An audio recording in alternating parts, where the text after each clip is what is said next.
خواتین و حضرات، مغل کہانی کا سلسلہ آگے چل رہا ہے۔ اس سے پہلے ہم کچھ ایپیسوڈز میں اورنگزیب کے زمانے کی عمومی باتیں، آپ کو جنرل باتیں بتا چکے ہیں۔ تو اب ہم اس ایپیسوڈ سے اس کی جو عہد حکومت ہے، عہد اقتدار ہے، اس کو مرحلہ وار اور زمانی لحاظ سے، یعنی تاریخوں کے لحاظ سے دیکھیں گے کہ کیا ہوا۔ یہ 49 سالہ دور تھا۔ اس سے پہلے کہ ہم اس کی تفصیل شروع کریں، آپ سے درخواست ہے کہ آپ اس چینل کو سبسکرائب کریں اور بٹن اور گھنٹی جو بھی ہے اس کو دبائیں۔ تو اورنگزیب، جس طرح کہ آپ کو پتہ ہے کہ 1657 کے لگ بھگ وہ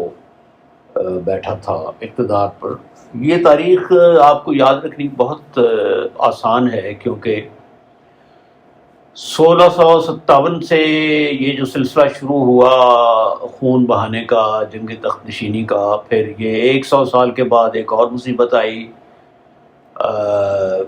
1757 میں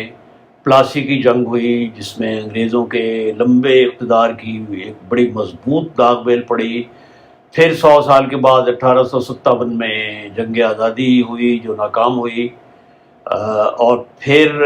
100 سال کے بعد 1957-58 میں ایوب خان کا مارشل لا لگا۔ تو یہ جو 57 کا ہے ہنسا، اس کو آپ آسانی سے یاد رکھ سکتے ہیں۔ تو 1657 میں تخت نشینی کی جنگ۔ تو اب یہ 49 سالہ دور حکومت جو ہے اس کو دو حصوں میں تقسیم کرتے ہیں۔ پہلے جو 23 سال تھے، 23 ایئرز، وہ شمال میں رہا، اور آخری جو 26 سال ہیں وہ دکن میں رہا۔ اب دکن کے ساتھ اس کا ایک تعلق پیدا ہو گیا تھا، کیونکہ وہاں وہ 2 دفعہ گورنر رہا تھا، اور ایک لحاظ سے اس کا ایک خاص قلبی تعلق پیدا ہو گیا تھا دکن سے۔ ایک جیسے آپ کو کوئی چیز فیسینیٹ کرتی ہے اور آپ کا وہ وطن ثانی بن جاتا ہے۔ سب سے پہلے اقتدار حاصل کرنے کے بعد جو بڑا واقعہ پیش آیا اورنگزیب کے زمانے میں، وہ ایران سے سفارت کی آمد تھی۔ یہ یاد رہے کہ جب تخت نشینی کی جنگ ہو رہی تھی تو دارا نے اور مراد دونوں بھائیوں نے ایران کے بادشاہ سے مدد طلب کی کہ وہ ان کی فیور کرے اور تخت نشینی کی جنگ میں ان کا ساتھ دے، یا کسی طرح انہیں اقتدار حاصل کرنے میں ان کی مدد کرے۔ ان شہزادوں کے ذہن میں یہ یقیناً بات ہوگی کہ اس سے پہلے ان کا جو جد امجد تھا ہمایوں، اس کی بھی مدد کی تھی ایران نے۔ اور یہ تاریخ کا عجیب دستور ہے کہ ہماری انفرادی زندگی سے لے کر اور ہماری اعزاء و اقارب کی زندگی سے لے کر اور سلطنتوں کی زندگی تک جو بھی احسان کرتا ہے وہ جتاتا ضرور ہے۔ تو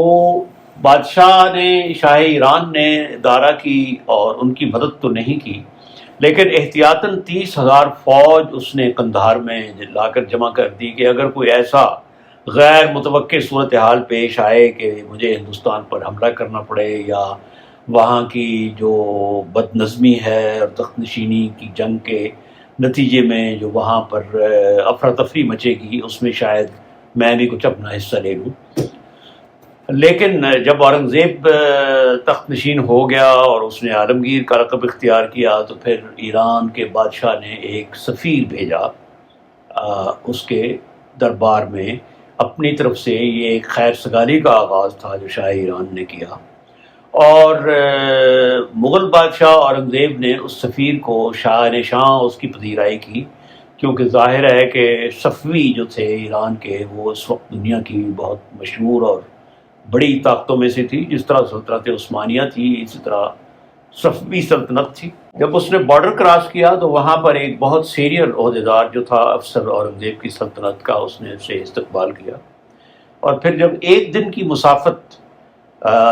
اورنگزیب کے دارالحکومت سے رہ گئی سفیر کی، تو 1000 گھوڑ سوار بھیجے گئے جو اسے ایسکارٹ کر کے، یعنی جلوس کی صورت میں لائے۔ اور پھر جب شہر کے نزدیک آیا تو پھر مزید گھوڑ سوار بھیجے گئے، اور توپیں داغی گئیں۔ جب وہ شہر کے اندر آیا تو شہر کو سجایا گیا، ڈھول پیٹے گئے، بغل بجائے گئے، اور لوگوں کی ٹولیاں جو ہیں مختلف جگہوں پر، وہ کوئی رقص کر رہا ہے، کوئی کھیل تماشے دکھا رہا ہے۔ پورے شہر میں جہاں جہاں سے سفیر نے گزرنا تھا، 2 رویا صفیں کھڑی کی گئیں اس کے استقبال کے لیے، پھول برسائے گئے، نغمے گائے گئے، اور اسے بہت زیادہ اس کی پذیرائی اور عزت افزائی ہوئی۔ پھر جب دربار میں آیا تو اب اورنگزیب کو اور اس کے جو درباریوں کو، پروٹوکول کے جو اس کے افسر تھے، ان کو یہ خدشہ تھا کہ کہیں ایسا نہ ہو کہ ایران کا سفیر مغل طرز کی کورنش نہ بجا رہا ہے۔ اور مغل طرز کی کورنش یہ تھی کہ جھکا جاتا تھا۔ آپ کو اچھی طرح پتہ ہے کہ اکبر اور جہانگیر کے زمانے میں تو سجدہ روا ہوتا تھا، زمین چومنا پڑتی تھی، لیکن اورنگزیب کے زمانے میں جھکنا پڑتا تھا کافی حد تک۔ اور اس کو یہ باقاعدہ ٹریننگ دی گئی سفیر کو، اور جب وہ آیا دربار میں تو اس نے بجائے اس کے کہ جو اسے کہا گیا تھا، اس نے اپنے ایرانی طرز سے، جس طرح ان کا ہوتا ہے کہ سر قد کھڑے ہو جاتے ہیں اور پھر سینے پر ہاتھ رکھتے ہیں، یہ ان کا سلام ہوتا ہے، لیکن اس کا پورا بندوبست کیا گیا تھا۔ 4 افسر، 2 اس کے دائیں اور 2 اس کے بائیں تھے، جنہوں نے اسے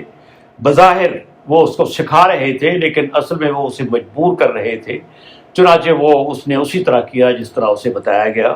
اور ایک طرح یہ جو مغل ایگو تھی اس کو پورا کیا گیا کہ اس نے ان کے اپنے طرز پر کورنش بجا لایا وہ، اور اس نے جھک کر اسے آداب اور سلام کہے۔ خط جو تھا وہ بہت سرپرستانہ تھا، اور اس خط میں جیسا کہ میں نے عرض کیا کہ احسان کو کرتا ہے تو جتاتا ضرور ہے۔ یہ تو صرف پروردگار کی ذات ہے جو احسان کر کے نہیں جتاتی۔ اس میں لکھا ہوا تھا کہ ہمارے جد امجد نے دوسرے بادشاہوں کی مدد کی، ہمایوں کی طرف اشارہ تھا، اور پھر بہت سرپرستانہ ٹون تھی، بہت پیٹرونائزنگ ٹون تھی کہ ہم تمہیں دعا دیتے ہیں اور تم امید ہے کہ یہ اچھا کام کرو گے، اور یہ ہے وہ ہے سارا۔ بہرحال کوئی اتنا بہت زیادہ حوصلہ افزا اور عزت افزا خط نہیں تھا۔ اورنگزیب یہ سب کچھ برداشت کر گیا، اور 2 سال کے بعد اس نے ایک جوابی سفارت بھیجی۔ سفیر ایک بہت اپنا سخا اور بہت کائیاں اور بہت تجربہ کار، اس نے اپنا بیوروکریٹ کہیں یا کمانڈر کہیں، تربیت خان اس کا نام تھا، اس کو بھیجا، اور ڈبل اماؤنٹ یعنی اس وقت کے 7 لاکھ روپے کے تحائف شاہ ایران کی خدمت میں اس نے بھیجے۔ بدقسمتی یہ ہوئی کہ شاہ عباس تھا جو اس وقت صفوی بہت بڑا بادشاہ تھا، جس کو شاہ عباس دا گریٹ بھی کہتے ہیں، اس نے سفیر کو کچھ زیادہ عزت نہیں دی، مقام جو وہ ایکسپیکٹ کر رہے تھے مغل وہ نہیں دیا، اس کے ساتھ اچھا سلوک نہیں کیا، اور بہت سی جو پروٹوکول کی تھیں، ریکوائرمنٹس جو تھیں وہ پوری نہیں کی، اور اسے ایک لحاظ سے بقول ان کے اپنے جو ذہن تھا اس کو اپنے مقام پر رکھا، کیونکہ وہ یہ سمجھتے تھے کہ مغل سلطنت ان کے مقابلے کی سلطنت نہیں ہے۔ لیکن اصل جو انسلٹ کی ایران کے بادشاہ نے، وہ خط تھا جو اس نے سفیر کے ہاتھ بھیجا بادشاہ کو، اور اس میں اس نے لکھا تھا کہ تم اپنے آپ کو عالمگیر کہتے ہو، یعنی دنیا کو فتح کرنے والا، جبکہ حقیقت یہ ہے کہ تم نے صرف اپنے باپ کو فتح کیا ہے اور اپنے بھائیوں کو مروایا ہے، اور جو مرہٹا تمہارا باغی ہے، مرہٹا لیڈر شیوا جی، اس کا تو تم کچھ بھی نہیں کر سکے، اور تمہارے عہد میں بقول اس خط کے بہت بے امنی ہے، تم لوگوں کو آرام اور سکون نہیں دے سکتے، لوگوں کو تم ان کی ضروریات نہیں پوری کر سکتے، تم امن و امان قائم نہیں رکھ سکتے۔ اور پھر بادشاہ نے لکھا کہ میں یہ سوچ رہا ہوں کہ میں آؤں تمہارے پاس، تمہاری دستگیری کروں، سرپرستی کروں، اور اپنی تلوار کے زور سے ہندوستان میں امن قائم کر کے تو پھر تمہیں میں تخت پر بٹھاؤں۔ اور آخر میں یہ لکھا کہ تمہاری یہ جو بدبختی ہے اور تمہاری یہ جو بدقسمتی ہے، اس کے اندر میں تمہیں دعا کرتا ہوں کہ تم محفوظ رہو۔ تو یہ پہلا بڑا واقعہ تھا اورنگزیب کے زمانے میں جو پیش آیا۔ یہاں ہم آخر میں یہ بتاتے چلیں کہ قندھار ہمیشہ ایک بون آف کنٹینشن رہا۔ آپ کو یاد ہے کہ جب ہمایوں ایران سے مدد لے کر آیا تو اس نے معاوضے کے تحت یا شکرانے کے تحت تحفتاً قندھار پیش کیا تھا۔ اس کے بعد کئی دفعہ یہ ہوا کہ قندھار ایرانیوں کے پاس آیا، پھر مغلوں کے پاس، لیکن اورنگزیب کے زمانے کے بعد بدستور یہ انہی کے پاس رہا، اور اورنگزیب نے کوئی ان کی طرف، ظاہر ہے اس خط کا جواب وہ کیا دیتا،